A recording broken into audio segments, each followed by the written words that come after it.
Assalamu alaikum, this is Samia, and welcome back to the third season of Soulful Latte podcast. We are so thrilled and excited to begin another season, and we were actually just looking back previously to the previous season and realized how many new listeners joined us. So, welcome. Thank you for joining us today. We're super excited to start the season with some changes. And one of the changes is you're going to notice a bit new voices over here. We have several guests coming up, but I'm not going to share a lot, but I will talk about the first episode today. We have a guest, and the reason why we wanted to include one is because we really wanted someone who knows what they're talking about. Our guest today is Ustadha Nur Hidayah Azman. She is in Singapore and she has a really big presence online as well. She has a YouTube channel and Instagram account. She has a podcast. She is very involved with the youth especially. And you're going to notice that I start off the questioning with that because I really wanted to know how she is doing all of that stuff online and why she is there to begin with, because we don't see a lot of female ustadas just doing their thing openly on social media. So I really wanted to ask her, why is she putting so much emphasis on the youth? But today the topic we're discussing is spiritual stagnation. So without further ado, let's begin season 3.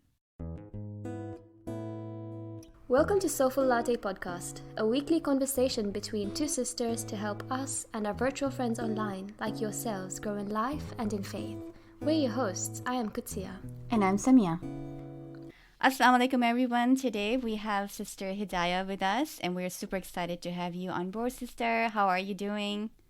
Alhamdulillah. Assalamu alaikum everyone. Thank you so much for inviting me to be this guest for this very episode. I truly appreciate it, and I really hope that we can benefit one another, inshallah. Answering the question, I'm doing good, alhamdulillah. Yeah. No, inshallah. Actually, when Qudsiyah was the one who recommended you, and I really admire Qudsiyah's whoever that she likes. I'm like, who is this person? I've never really seen her before. And I got online, and mashallah, you have so much social media presence. You're doing so many things, and most of the time we can't really see that in a lot of the people who are involved in Islamic education and stuff. So I wanted to ask you, like, what is your motivation behind the online presence? Because you have YouTube, podcasts, IGTV, you're doing all those things, mashallah. Okay, so alhamdulillah for the opportunity to be doing all of that. And I guess it stems back from my passion for youth, because back here in Singapore, I'm actually a youth, how do I say, youth asatiza? If you know what asatiza means. So basically it's religious educators, but my field will be focusing on the youth. So, instead of always thinking about how we want the youth to come to the religion, it's how we want to, mold the religion into something that they can see as light, something that they can see as a way of life. So it's, instead of them coming to us, we are going to them. But then again, that's just one of the many reasons. But part of it, it's just my passion to share. It's just my passion to benefit people through the things that I benefit through my daily. So yeah, that's it. Mm-mm. And there has been a good response where you are from the youth about this? Alhamdulillah, because currently we have this entire support group of asatizas, of religious educators, coming together and thinking about, okay, how do we want to connect with the youth? How do you want to have that social media presence? So for like myself, in the younger side of the entire group, it's more easy because it's what we do on a daily. But for the seniors, part of the group, we are actually trying and helping them to also be part of this, spreading the positivity of the religion to the youth today, and particularly in our own country. They do say that the village raises the child, so everyone has to be involved. Yes. Yeah, true. I've also seen that you do it in quite a creative way, which is something I resonate with so much. And I think that when I watched your videos and also just your posts, I found them so lighthearted and just so relatable as well, which is quite amazing. So, Alhamdulillah, mashallah, you're alhamdulillah. doing such amazing work, and we're so excited to have you here. Alhamdulillah, thank you so much for the kind words. As you Of can course, see, we've everything. both just been smiling Mm. the whole time. Gushing. Alhamdulillah, all good things come from Allah. I'm just, his vessel, trying to impart as much as possible, trying to share as much as possible. Yes, So, yes. yeah, inshallah. Please make dua for me. And I believe that both of you are doing great things too.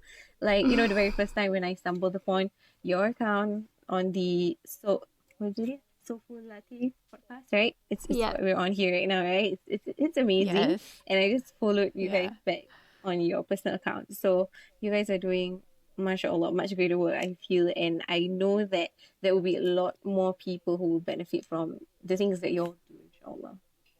Oh, inshallah. Oh, inshallah. Looking forward to staying in touch on Alhamdulillah. Yes. this platform too Alhamdulillah. with you.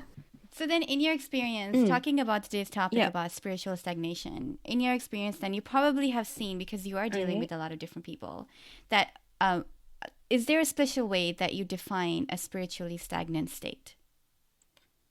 My own specific definition. Not specific definition, but sometimes I see that, especially during Ramadan, right? You have this special high going on. Everything's going good. You're all really, really connected. And then Yeah. afterwards, it seems to dip, right? Like, this happens to a lot of us. Like, suddenly we're doing good and then suddenly we're not doing so good. And then Yeah. there's this phase in life where we're just like floating. It seems there is no movement. We're just like, I want to be inspired again, but I don't feel inspired. But I don't feel like I am losing my faith either. So can you relate to that and talk about that a little bit? I guess on a personal note, I feel that everyone can relate to that. How we have those, spiritual highs, especially during the peaks of the year, and as you mentioned, during the month of Ramadan, right?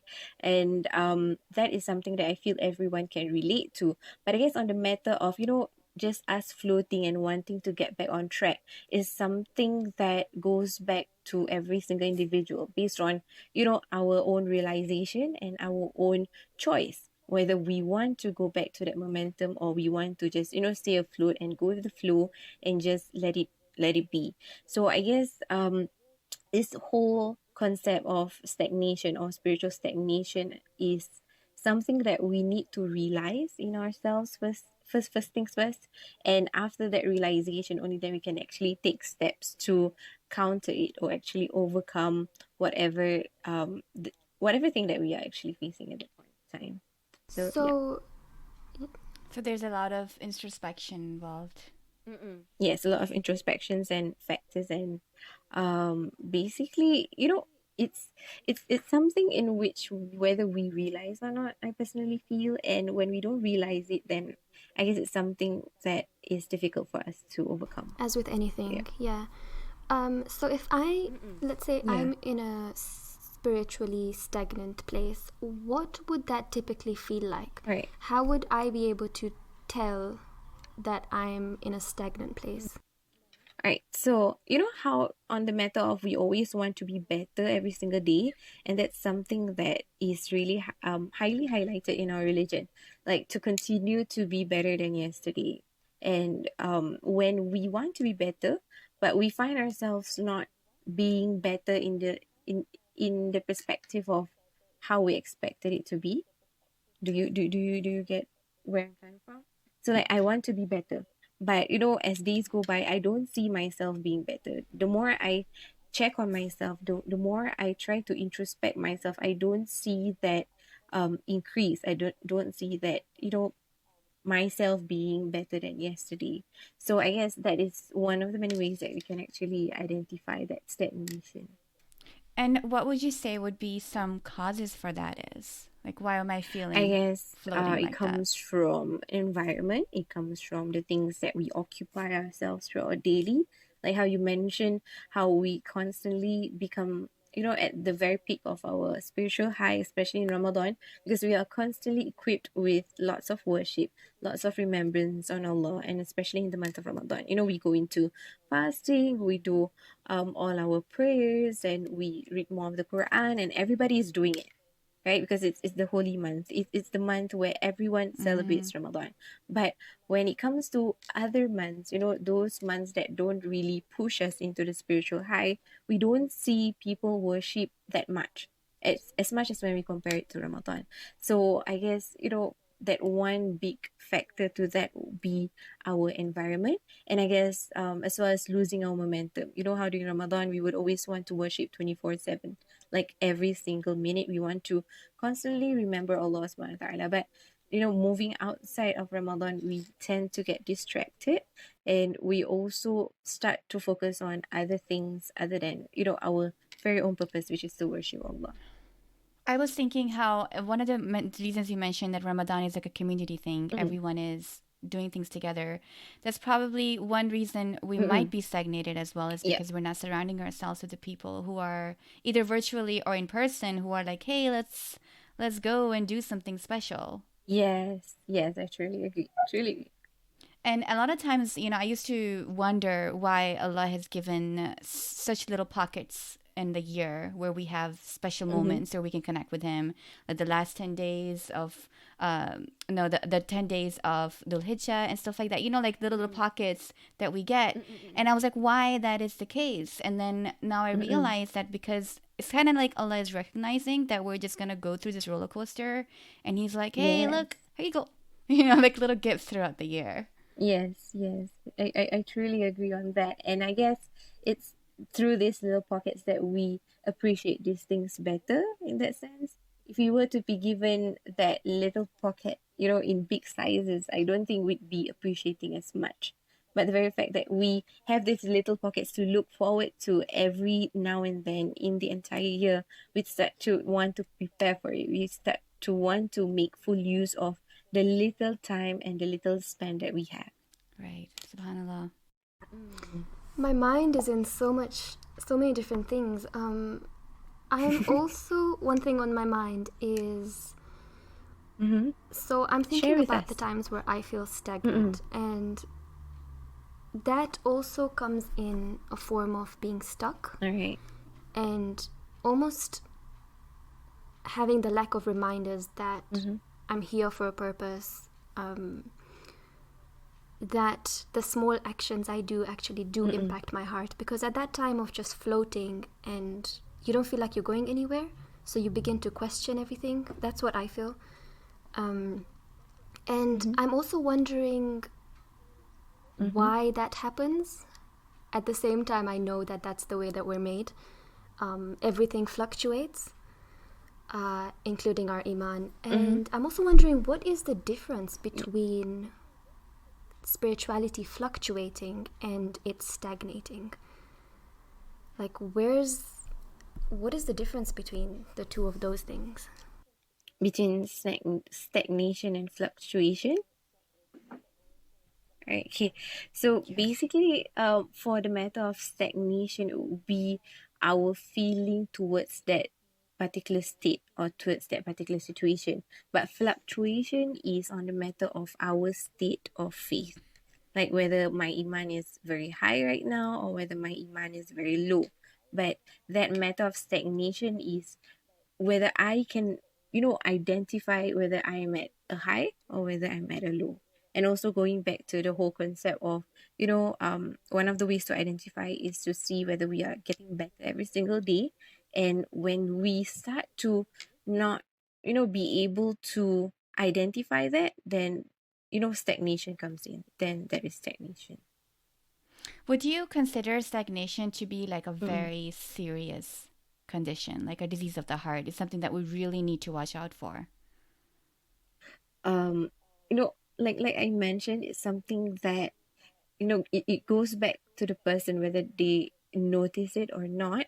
But if we want to relate it to the diseases of the heart or things that we really need to be aware of, is of course these are things that we really need to be aware of, because at that moment we start to question a lot of things, and we feel that we're stuck, we feel that we're not progressing in any point. But I guess this thing, how we can see it in another perspective, is that it is actually an indication for our level of faith.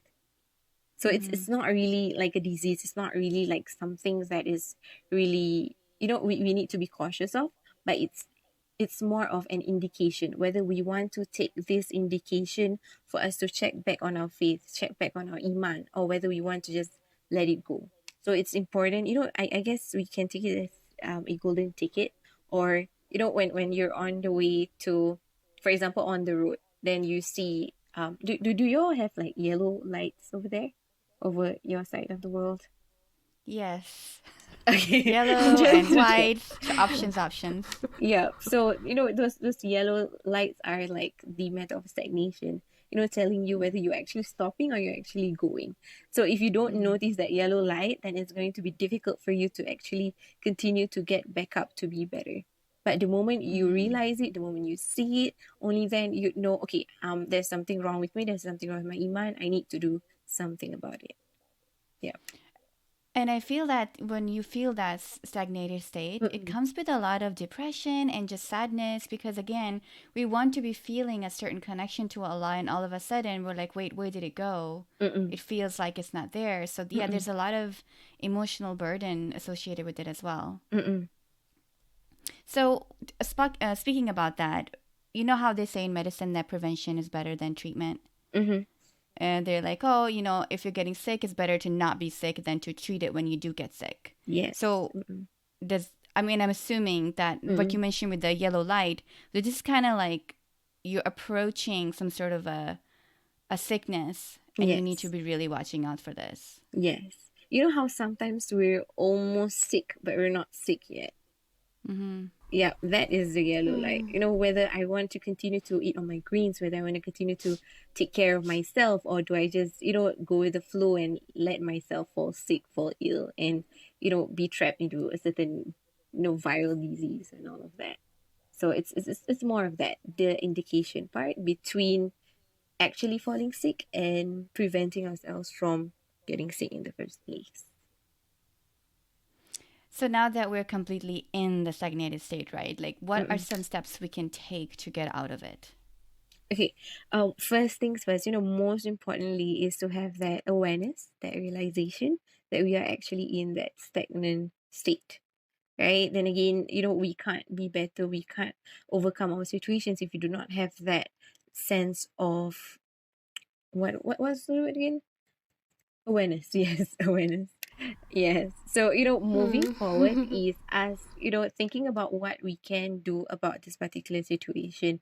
And, you know, personally, myself, working with youth, the number one point that I would always, remind them is to find the right friends, to find the right people, to remind you, to pull you back up when you start to fall down, to pull you back up when your iman is actually decreasing. Because, there's a reason why on this earth we are not created alone. We are created with a lot of people like myself and the both of you here on this episode, right? We all need each other. We cannot do things on our own. So it's very important for us to reach out to people. The moment you realize, the moment you see, the moment you are aware of your condition, try to reach out to somebody that can help you with that, can constantly remind you to move forward, to be better, and of course to try to reflect, do muhasabah, try to reflect on the things that you need to do better, especially in your worship, especially in your remembrance. And, living in this whole era of social media, it's very important for us to fill our feet with the remembrance of Allah, things that can actually benefit us. Because little did we know, or little did we notice, that the things that we look through our feed, for example, on social media, is something in which that will affect us in the long run. You know how what we eat becomes who we are? It's similarly to what we consume through social media. So it's also important to, reach out to someone and always fill your environment with his remembrance, inshallah. Just to take you back a little, because I'm just sitting here thinking about how I can personally know whether I'm going towards stagnation. And I'm wondering if it starts in the mind, like, are there some thoughts that we have?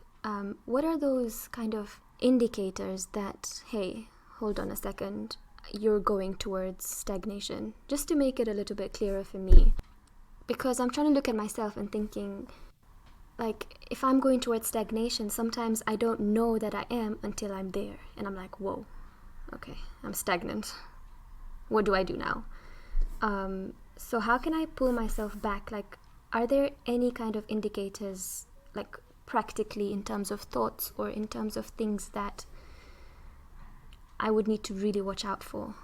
If that makes Right. sense. So, going back to one of the points that I shared on the matter of actually evaluating ourselves, whether we are becoming better every single day, that's one. But perhaps the second one is, when we start to question on our purpose, we start to question on, why am I doing this for the past weeks or the past days? Like, I don't see a purpose in doing things. That's another indicator. And um how we actually live our lives here back in Singapore, it's a very busy city, a very bustling city. And one person can actually be out in the morning, as early as 6 a.m., and they can actually be back, late at night, as late as 11 a.m. So they actually spend, a lot of time outside with work, with school, with commitments. And you know there can actually occur to them at one point where they, constantly go out in the morning and coming back late at night. They start to question, is this life? Is this what I am created for? Every single day I go out in the morning, then I come back late at night. Like, I don't see my purpose. Is my purpose just for work? Is my purpose just for school? Is my purpose for the things that I'm committing to? But I don't see where my worship can be, within this whole entire commitment cycle. So then again, it's, when we start to realize that, hey, I don't see my purpose.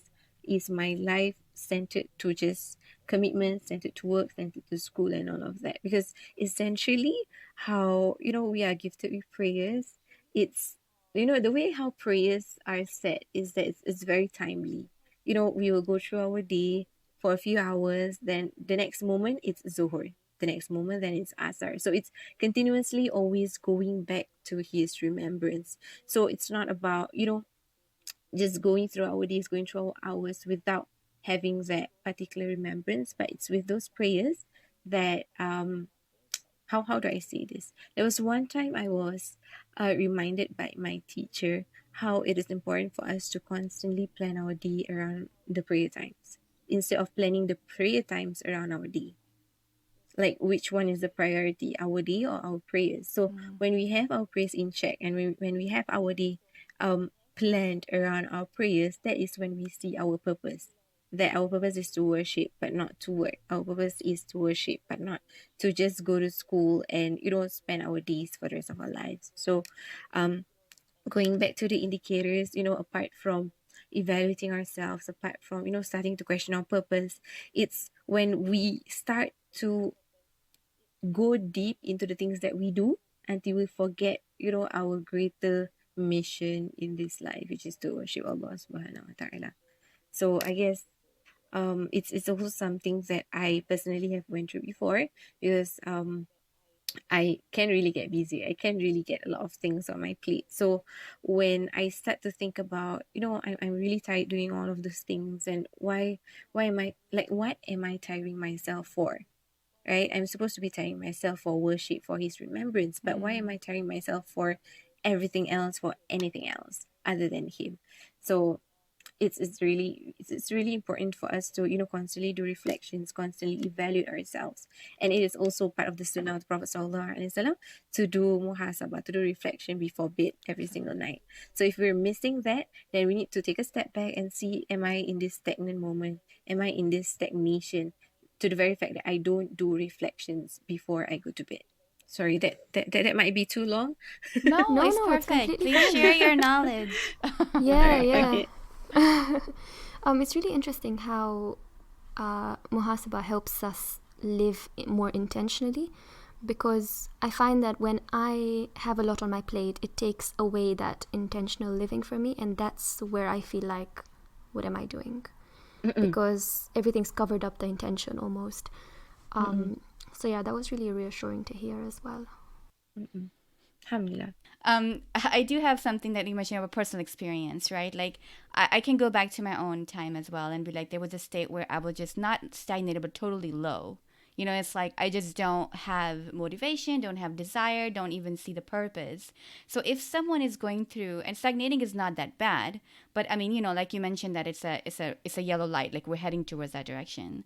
So sometimes, you know, doing even the basics can become really challenging and you just really struggle with that. So, what would your advice be to someone who is going through that and they're like, you know what, I just can't do all of that? What can this start Yeah. off with? Always remember to take baby steps. Sometimes we put too much pressure onto ourselves. Sometimes we are too hard on ourselves that we want to be the perfect Muslim. We want to be the perfect practicing, believer in the eyes of Allah subhanahu wa ta'ala, that we want to do everything. But of course, as human beings, we need to take steps. How the Quran was revealed step by step, verses by verses, surahs by surahs. It's not like the entire Quran comes down on you in one book, right? So that in its essence teaches us how humankind or human beings are created. We need to take things one at a time and not take, a lot of things. So always, as you mentioned, go back to the basics, start with prayers. But I guess most importantly is to go back to the Tawheed, to go back to understanding who we are worshipping in the first place.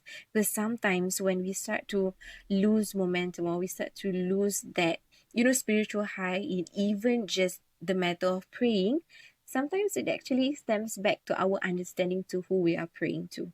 The more we understand who Allah is, the more we understand who we are worshipping, the more we understand, who we are as servants on this earth, we will start to be more motivated to pray because we know and we understand. But most times we lack of that understanding. Most time we lack of that assurance in who Allah is and in what this life has to offer, that we start to, question the purpose and we start to lose that momentum. I guess that is one. And perhaps another thing, if I could share, inshallah, is for us to look for the rewards. You know how human beings are always driven, right? Reward driven or goal driven. So we would do things if we know that we will be rewarded for it, and we will do things if we will achieve something at the end of it. So perhaps, try to read up, try to find out, what are the rewards to prayer? What are the rewards to doing certain acts of ibadah? What are the rewards of, putting Allah subhanahu wa ta'ala in our worship through our daily activities? Perhaps the reward can be as big as Jannah. The reward can be as small as how Allah subhanahu wa ta'ala will ease our affairs in this life. So it totally goes back to you. You need to go out there, you need to learn, you need to find what the rewards are so that you can be more motivated. Inshallah. So know who Allah is and know what He is willing to give you if you only Yes. want it enough. Yes, inshallah. The reason that this topic even came about was because Samia and I were having a little catch up, and I think I was telling her about certain practices or certain people who have certain practices, and how they express their relationship with God, essentially. And like I can hear clearly the voice of God, or there's these things, and then they find their purpose and they find their fulfillment and they make their decision, and the way they express it is very quite spiritual. And I find that I always come back to thinking, I wonder what the difference is, and I wonder, like, is that possible for people like me, or is that a thing in Islam, or like how does it kind of work, or I don't know. I don't really know what I'm asking, but it's just something that I kind of want to get your thoughts on. Maybe, like, is that something that works the same way in Islam, or maybe like when because we're talking about our Christian brothers and sisters, like I've heard that a lot from them, and they're like, oh, God spoke to me and I took this action and it was magnificent, and it's like, I guess, how can we explain that coming from Islam? Like obviously Allah didn't speak to them, then what is it that they're listening to? What is it? I wonder what. But I don't know. The first thing that came to my mind when um you were sharing about this whole experience thing was how our hearts are controlled by Allah, I feel, right? Even we have this dua, ya muqallibal qulub thabbit qulubana ala dini wa ala ta'ati, right? For Allah subhanahu wa ta'ala, like, oh Allah, the turner of hearts, please, set our hearts onto your ta'atik wa ala dini, right? Onto your religion and onto your obedience. So I guess it goes back to, human beings, we all have hearts, and how in essence, our hearts are controlled by Allah. As much as we want to control our hearts, it keeps changing, and that's why it's called, right? The thing that continuously changes over and over again. So how we feel settled on certain things, how we feel peaceful on certain things, and how we dislike certain things deep down in our heart is something that is moved by Allah. And when you were sharing that, I was thinking that, hey, maybe the things that I feel really comfortable with are the things that is Allah approved, and the things that I don't feel comfortable with is things that Allah does not approve. That's why my heart changes. That's why I'm feeling this way. How somebody might be doing a certain crime or a certain bad deed, like they feel good about it, but deep down inside they know it's wrong. Right? And that deep down actually comes from the heart. And then again, the heart is something in which Allah controls. So yeah, just sharing my thoughts. I guess it's the first thing that actually came to my mind when you were sharing. Oh. Yeah. What about you both? Do you have any thoughts on that, maybe? Well, no, I was just thinking that you just mentioned about, what your heart tells you. I'm Mm-mm. currently talking with a friend, and she's going through Mm-mm. stuff which is challenging in her life. All And right. I'm really trying to understand how I can talk to her because she's feeling that things are happening in her life are because Allah is displeased with her, He's no longer Mm-mm. liking her, and etc. etc. And I'm like, well, that's not how it works. Just because things Mm-mm. don't go according to your plan does not mean that Allah is abandoning you. It could be Yeah. the exact opposite. Yeah. So sometimes I think we are listening to our heart, but then we're like misinterpreting what's going on. We're just putting our Mm-mm. own translation on top of that. I feel Yeah. like it also reflects the image that we have of Allah, like Yes. how we I see totally Him, agree. Mm-mm. because how we see Him is essentially how He is, you know. Yeah. Yeah. And I guess you mentioned on the matter of just putting our own translations, putting our own interpretations onto what Allah wants us to feel essentially.